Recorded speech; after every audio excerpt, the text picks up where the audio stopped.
Hello student, अब हम लोग चैप्टर 5 में आ गए हैं, जो कि एक स्टोरी है।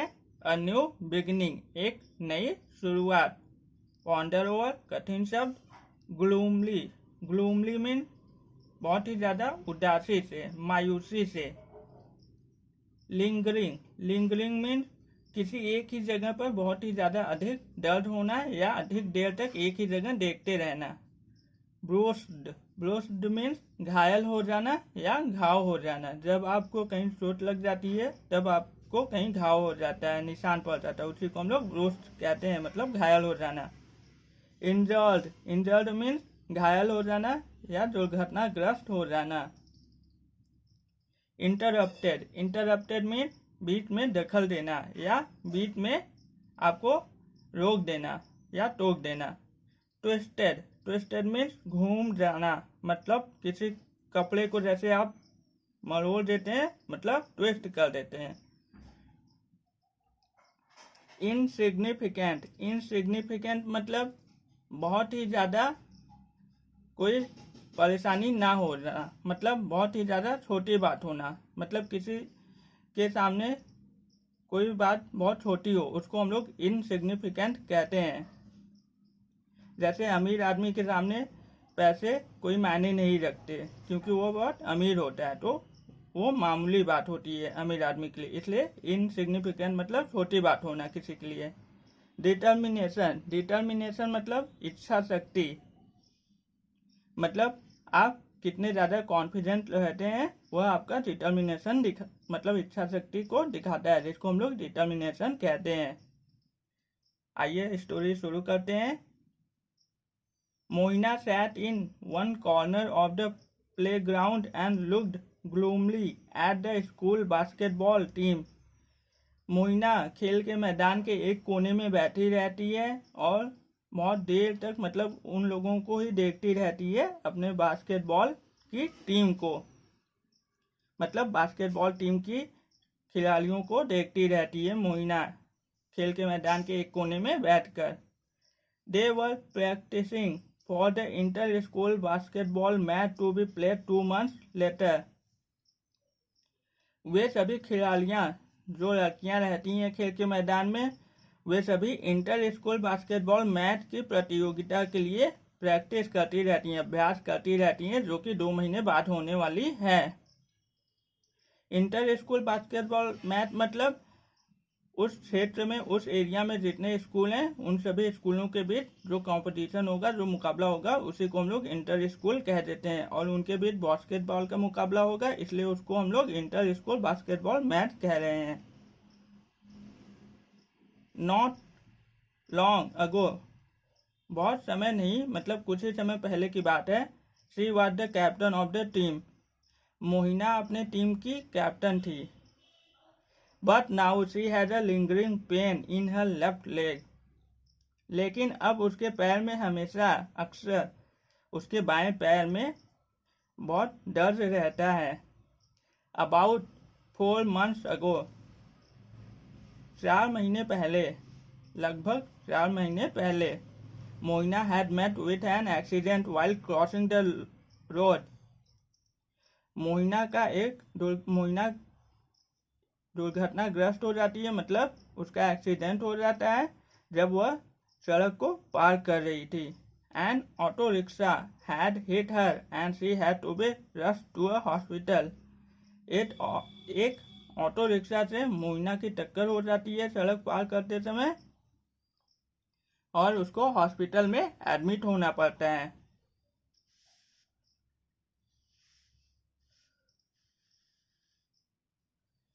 She was badly bruised and injured. वह बहुत ही बुरी तरीके से घायल होती है और उसको घाव हो जाते हैं उसके शरीर पर, जगह जगह छिल जाता है और घायल हो जाती है।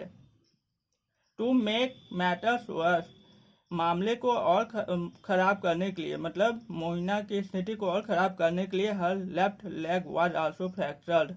उसके बाएं पैर की हड्डी भी फ्रैक्चर मतलब टूट जाती है। It took about 2 months for her fractured leg to heal. उसके फ्रैक्चर हुए पैर को, टूटे हुए पैर की हड्डी को 2 महीने लग जाते हैं पूरी तरीके से ठीक होने में। हील मतलब ठीक होने में या ठीक होना। But she was still unable to walk fast और रन, लेकिन 2 महीने गुजर जाने के बाद जब हड्डी ठीक हो जाती है तब पर भी वह तेज चल सकने में या दौड़ सकने में उसको मुश्किलों का सामना करना पड़ता है, क्योंकि वह उस समय भी नहीं कर पाती है 2 महीने बाद भी। She also feared that she might get hurt again, और मोहिना को डर भी रहता था कि वह फिर से घायल ना हो जाए। The doctor had said that it would take some time before she could play as usual. Mohina के डॉक्टर कहते हैं कि अभी कुछ और समय लगेगा, तुम पहले जैसे खेलने लगोगी। It would mainly depend on her will power and regular exercise. Doctor कहते हैं कि यह तुम्हारे इच्छा शक्ति और रेगुलर मतलब डेली जो तुम एक्सरसाइज करोगी उस पर डिपेंड करता है। अगर तुम डेली एक्सरसाइज करोगी तुम्हारी हड्डियां मजबूत होंगी और तुम्हें अपनी इच्छा शक्ति को भी मजबूत रखना होगा कि तुम यह कर सकती हो। She recalled the baskets that she had scored for her team and the loud cheers of her fellow schoolmates, all the praise by her school teachers and the principal. Moina खेल के मैदान के कोने में बैठे बैठे यह सोचने लगती है कि उसने अपनी टीम के लिए बास्केटबॉल टीम के लिए कितना ज़्यादा स्कोर किया था।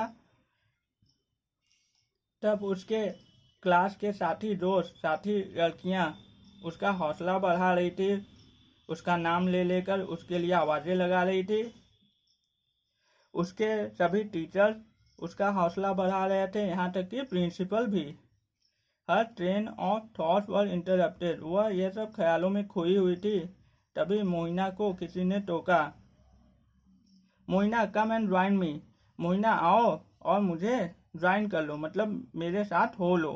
Let's take a round of the playground, आओ चलो मैदान का एक चक्कर लगाते हैं। We will try to walk fast, हम तेज चलने की कोशिश करेंगे। It was Miss Mehta the PT instructor, यह मतलब मोइना को टोकने वाली और कोई नहीं, उनकी पीटी फिजिकल टीचर होती हैं जो कि मिस मेहता होती हैं।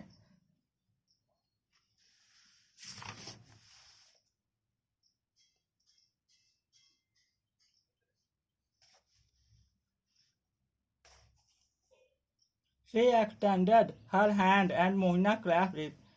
मिस उनकी जो पीटी टीचर होती हैं मिस मेहता, वो अपने हाथों को बढ़ाती हैं और मोइना उनके हाथों को कस के पकड़ लेती है।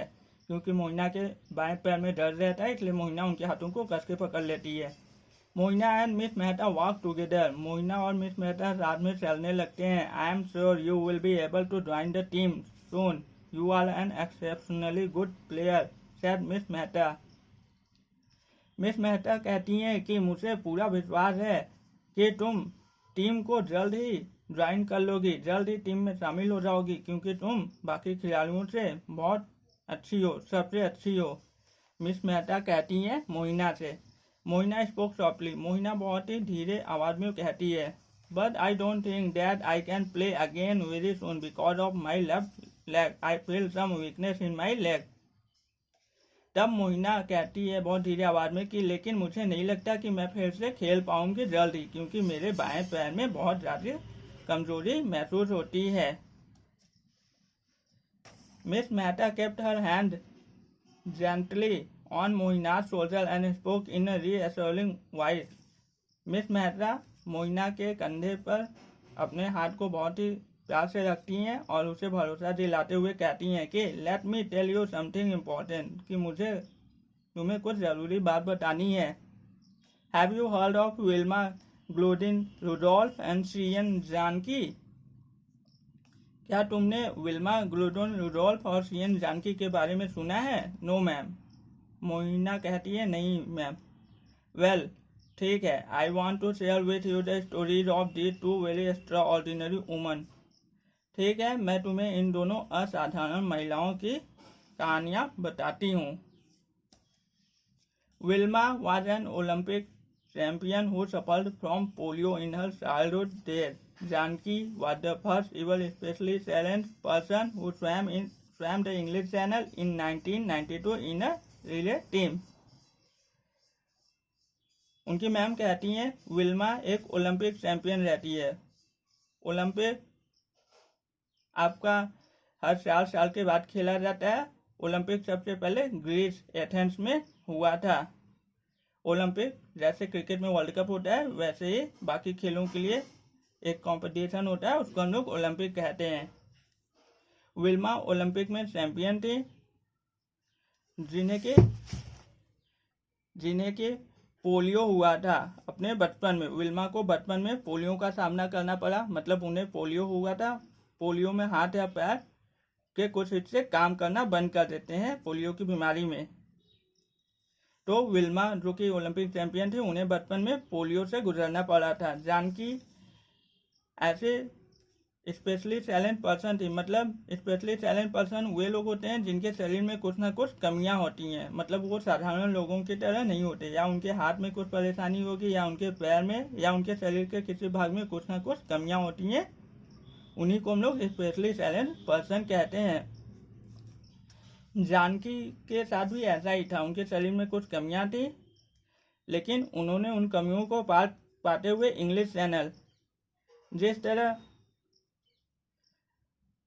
अलग अलग देशों में समुद्र को अलग अलग नाम दिया जाता है, जैसे हमारे भारत के बंगाल साइड समुद्र को हम लोग बे ऑफ बंगाल कहते हैं,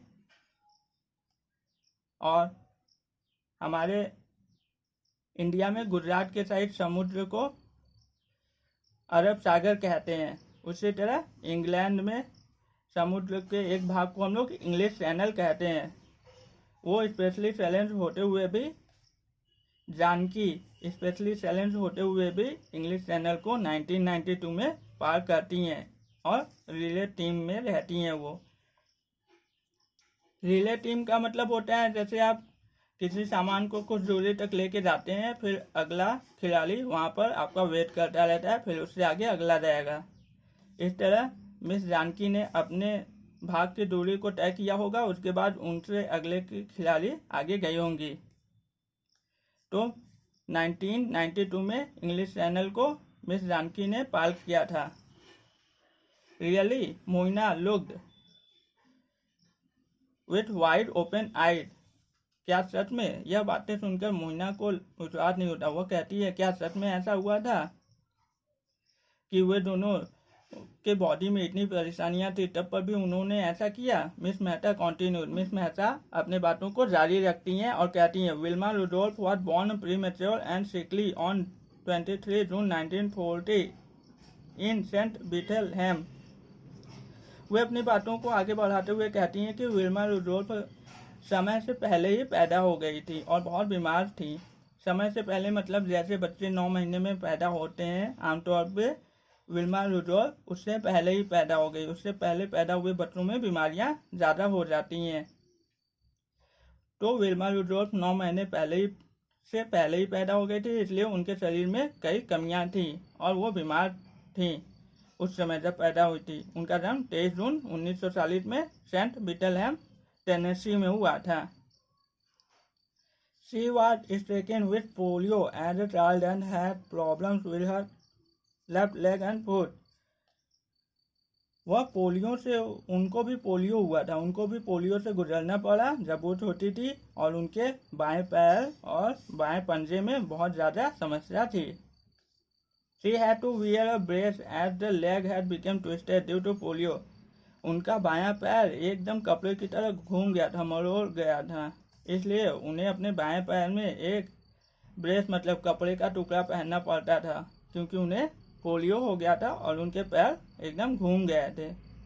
Her father Ed was a railway porter and her mother Blanche was a maid.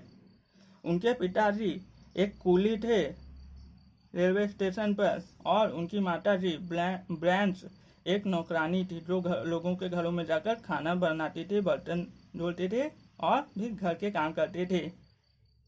Her family traveled with her to Nashville in Tennessee for the treatment of her twisted leg. उनके परिवार वाले उनके पैरों के इलाज के लिए नैशविले जाते हैं, जो कि टेनेसी में रहता है। वहाँ पर उनके उपचार के लिए जाते हैं, ट्रीटमेंट के लिए जाते हैं। Her firm determination and physical therapy enabled her to overcome the disease. उनके ड्रीम स्टार शक्ति और वहाँ के अच्छे ट्रीटमेंट ने उनकी बीमारी पर काफ़ी हद तक काबू पा लिया, मतलब उनकी बीमारी काफ़ी हद तक कम हो गई।